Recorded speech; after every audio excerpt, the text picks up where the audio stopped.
Hey, I'm Ben. Coming up, it's a big religion and politics chunk. We're talking the Antichrist, the Pope, J.D. Vance, and much more. But first, a day after failed peace negotiations between the United States and Iran, President Donald Trump said the U.S. Navy will start blockading the Strait of Hormuz. The Iranians retaliated with Miralax. Talk about a news dump! Ha ha!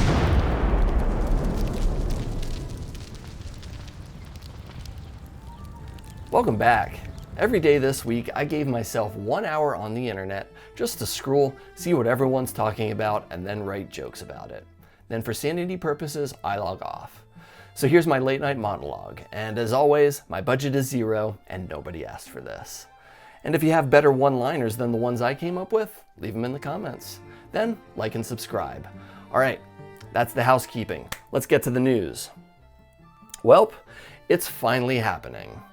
This week, the staunchest of Trump supporters are now asking if he's the Antichrist. And it took him posting an AI-generated picture of him as Jesus to tip these people off that he may be the bad guy. I'll be honest, I don't really believe in God or, by an extension, an Antichrist. I haven't been to church in years, so my memory might be a little rusty. And if I recall correctly, Donald Trump exalts himself above God.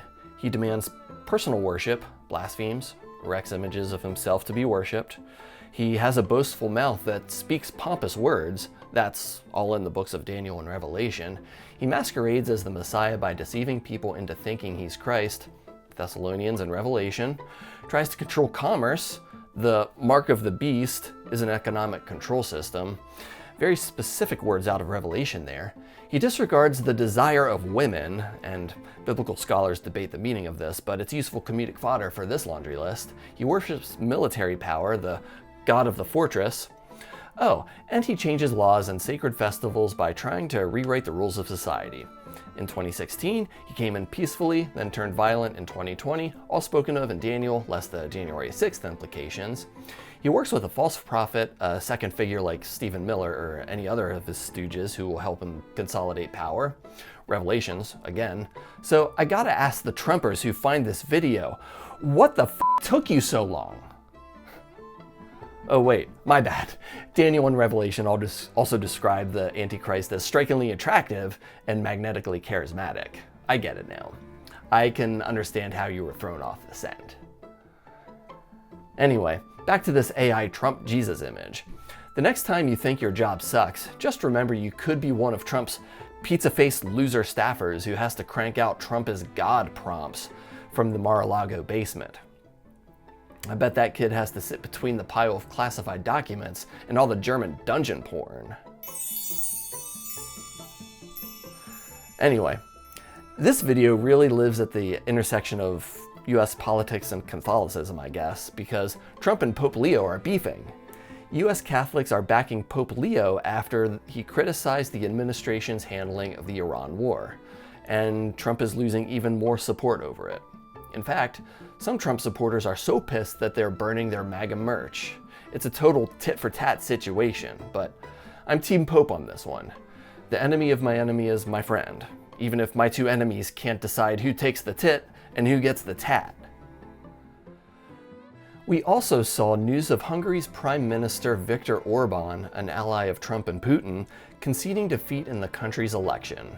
It's notable because our very own J.D. Vance went to Hungary to campaign for the authoritarian leader.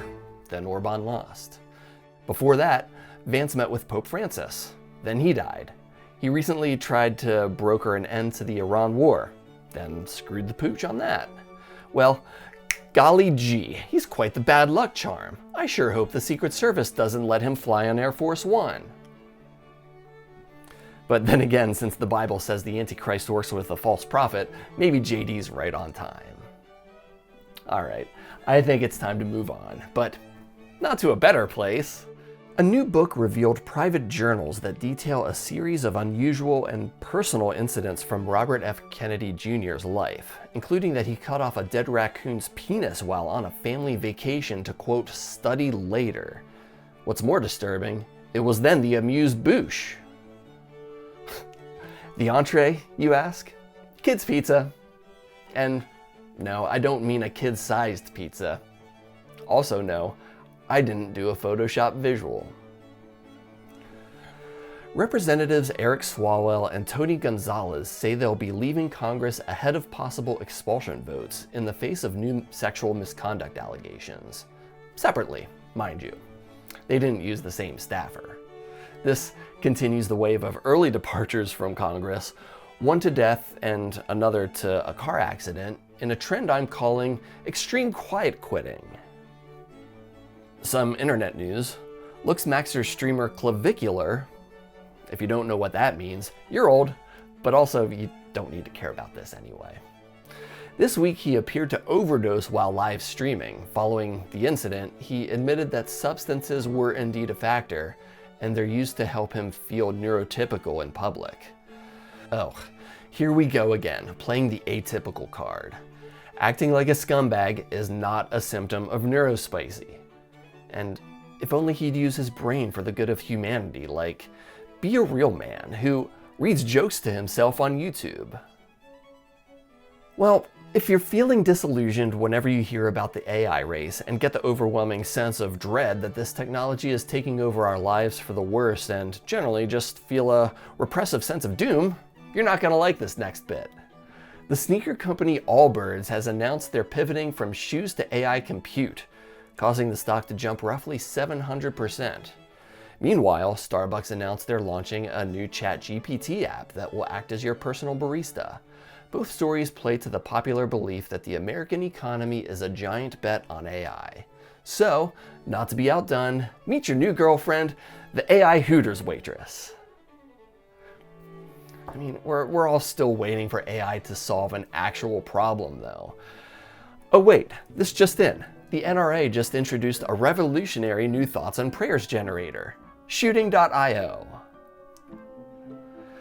A University of Michigan economist has a solution to male unemployment. That's to make girly jobs appeal to manly men. Her suggestion? Reframe healthcare as requiring physical strength, which is bold. Personally, I think the answer is influencer marketing. Nobody's feed will ever be the same after the hospital janitors start dropping "Get Ready With Me" videos. And Supreme Court Justice Clarence Thomas is blasting progressivism as a threat to America, saying the values in the Declaration of Independence have fallen out of favor. I can't imagine why he's nostalgic for centuries-old values. But then again, Harlan Crow paid good money for that opinion. And just when you thought we made it past the religious news, Pete Hegseth quoted a fake Pulp Fiction Bible verse during a Pentagon sermon this week. Interestingly, he went on to preach, "And the Lord said unto them, Go forth and spread democracy. And if they resist, in the name of America, Uncle Sam and the almighty dollar, make it rain fire and brimstone. And the Lord thy God is not particular about demographics." If you're curious, that verse can be found in the book of Bomb Their Asians. There you are. Those are my jokes. Got better one-liners than the ones I came up with? Leave them in the comments. Also, you should like and subscribe. But for now, it's time for me to log off. Cheers. Bye.